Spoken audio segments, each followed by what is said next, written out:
କାହାଣୀଟିଏ ବନ୍ଦୀଶାଳା। ସୁଲୋଚନା ଯେବେ ବି ସିଲୁକୁ ସଂସାର ବାନ୍ଧିବାକୁ କୁହନ୍ତି, ତାର ସବୁବେଳେ ସେଇ ଗୋଟିଏ ରେକର୍ଡିଂ କରା ଉତ୍ତର, ନାନୀ ସଂସାର କରି ତୁ କି ସୁଖ ପାଉଛୁ? ବନ୍ଦୀ ଜୀବନଟିଏ ଛଡ଼ା ନିଜର ସ୍ୱାଧୀନତା ବୋଲି କିଛି ନାହିଁ ତୋର। ଶାଶୁଘର ଲୋକଙ୍କର ବିନା ପରମିଶନରେ କିଛି ବି କରିପାରୁଛୁ କି ତୁ? ଯୌବନର ଉଦ୍ଦାମତାରେ ମନୁଷ୍ୟ କେବେ ଯେ କୁଆଡ଼େ ବୋହିନିଏ ତାକୁ ନିଜକୁ ବି ଅଜଣା। ସିଲୁ ଜୀବନରେ ଅନେକ ସୁନ୍ଦରୀ ନାରୀ ଆସିଛନ୍ତି ଏବଂ ଚାଲି ଯାଇଛନ୍ତି। ତା ହିସାବ ସେ ନିଜେ ବି ଦେଇପାରିବନି। ତା ମତରେ ଅନେକ ଯେତେବେଳେ ସହଜରେ ଆଜିକାଲିକା ବଜାରରେ ଉପଲବ୍ଧ, ଜଣଙ୍କ ସହ ବାନ୍ଧି ହୋଇ ରହିବା ମୂର୍ଖାମୀ ବ୍ୟତୀତ ଆଉ କିଛି ନୁହେଁ। ବୁଝେଇ ବୁଝେଇ ଥକି ଯାଆନ୍ତି ସୁଲୋଚନା। ସିଲୁ ତା ଲାଇଫ୍ ନେଇ ବିନ୍ଦାସ। ବ୍ୟବସାୟରୁ ଭଲ ରୋଜଗାର ହୁଏ। ସୁରା ଓ ସାକି ସତେ ଯେପରି ତା ଦେହର ଅଙ୍ଗ। ନାନୀ ପାଖରେ କୌଣସି ଘଟଣା ସେ କେବେ ଲୁଚାଏନି। ସୁଲୋଚନା ପଚାରନ୍ତି, କୌଣସି ଝିଅ ସହ ସମ୍ପର୍କ ଭାଙ୍ଗିବା ପରେ ବାରମ୍ବାର ପୁଣି ଥରେ ନିଜକୁ ସାଉଁଟୁ କେମିତି କିରେ ତୁ? ସିଲୁ କହେ, ଯେଉଁ ସମ୍ପର୍କ କେବେ ଗଢ଼ିନି ତାର ପୁଣି ଭାଙ୍ଗିବାର ପ୍ରଶ୍ନ ଆସୁଛି କେଉଁଠୁ? ମାନେ ଅବାକ ହୋଇଯାଆନ୍ତି ସୁଲୋଚନା। ସେ ଭଲ କରି ଚିହ୍ନନ୍ତି ତା ଭାଇକୁ। ଅନ୍ତର ଦେଇ କାହାକୁ ସେ କେବେ ଭଲ ପାଇପାରିବନି। କାରଣ ମଧ୍ୟ ଜାଣନ୍ତି।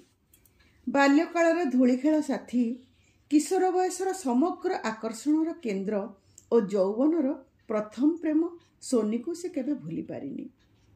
ସୋନି ବାହାଘର ପରେ ସିଲୁକୁ ଦାଢ଼ି ଛାଡ଼ି ମଦ ପିଇ ଦେବଦାସ ହେବା ବି କେହି କେବେ ଦେଖିନି।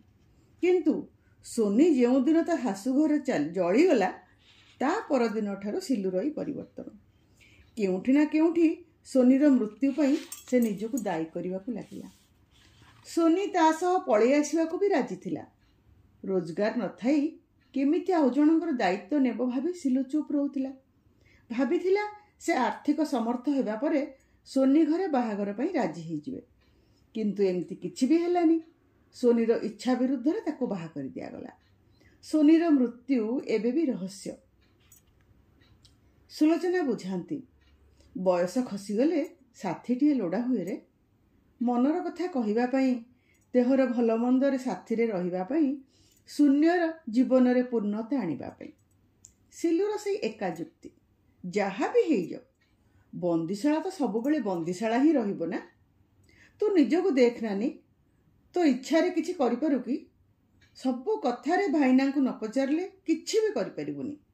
ଯେଉଁ ଝିଅ ବାହାଘର ଆଗରୁ ବକ୍ତୃତା ପ୍ରତିଯୋଗିତାରେ ଅଗ୍ନିବର୍ଷା କରୁଥିଲା, ପାଠ, ଗୀତ ଆଉ ଅନ୍ୟାନ୍ୟ ସବୁଥିରେ ପ୍ରଥମ ଛଡ଼ା ଦ୍ୱିତୀୟ କେବେ ହେଇନଥିଲା, ଆଜି ସେଇ ଝିଅ ଶାଶୁ, ଶ୍ୱଶୁର, ସ୍ୱାମୀଙ୍କ ଅଧୀନରେ। ଯେଉଁ ଝିଅ ଭଲ ତରକାରୀ ନହେଲେ ରୁଷୁଥିଲା, ଆଜି ସେଇ ଝିଅ ଦରକାର ପଡ଼ିଲେ ବାଇଗଣ ପୋଡ଼ିକି ଭାତ ଖାଇପାରୁଛି। ତେବେ ତୁ କହ ନାନୀ, ବାହାଘର ପରେ ତୁ ପାଇଲୁ କେତେ ଆଉ ହରେଇଲୁ କେତେ? ନାନୀକୁ ତାର ସିଲୁ କେତେ ଯେ ଭଲ ପାଏ ସେ କଥା ସୁଲୋଚନା ଜାଣିଥିଲେ। କିନ୍ତୁ ତା ମନରେ ଏତେ ବିଦ୍ରୋହ ଅଛି ବୋଲି ଆଜି ଜାଣିଲେ। ପାଖରେ ବସେଇକି ମୁଣ୍ଡ ଆଉଁସି ଦେଇ କହିଲେ, ତୁ ତୁଚ୍ଛା ବାୟାଟା। ଯାହାକୁ ବନ୍ଦୀଶାଳା ବୋଲି ଭାବୁଛୁ, ପ୍ରକୃତରେ ସେଇଟା ଆନନ୍ଦ ଧାମ। ସବୁ ଜନ୍ମରେ ଏମିତି ବନ୍ଦୀଶାଳାଟିଏ ମୁଁ ନିଶ୍ଚୟ ଚାହିଁବି। ଶାଶୁ ଶ୍ୱଶୁର ବାପା ମାଙ୍କ ସମାନ। ତାଙ୍କ ସେବା କରିବା, ତାଙ୍କ କଥା ମାନିବା ସବୁ ଝିଅଙ୍କ ଧର୍ମ। ଭାଇ ମୋଠୁ ଅଧିକ ପରିପକ୍ୱ। ତାଙ୍କ ସହ ପରାମର୍ଶ କରି କାମ କଲେ ମୋର ହିଁ ତ ଭଲ ହବ। ମୋ ଦେହ ଖରାପ ହେଲେ ପୁରା ପରିବାରକୁ ଯେତେବେଳେ ମୋ ଚାରିପାଖରେ ପାଏ, ସେଠି ସ୍ୱର୍ଗ ବି ତୁଚ୍ଛ। ଶାଶୁ ଶ୍ୱଶୁର ଯେତେବେଳେ ବାହାର ଲୋକଙ୍କ ସାମ୍ନାରେ ମୋର ପ୍ରଶଂସା କରନ୍ତି, ସେଇଟା ତ ଗୋଲ୍ଡ ମେଡାଲଠୁ ବି ଅଧିକ ମୂଲ୍ୟବାନ ରେ।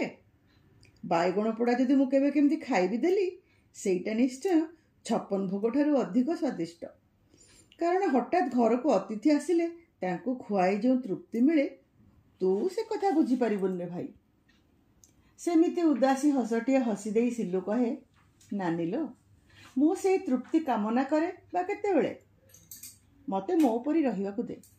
ସୁଲୋଚନା ପୁଣି ବୁଝାନ୍ତି, ଭାଇରେ, ଝିଅବେଳର ଜୀବନ ଓ ବାହାଘର ପରର ଜୀବନ ପୁରାପୁରି ଭିନ୍ନ।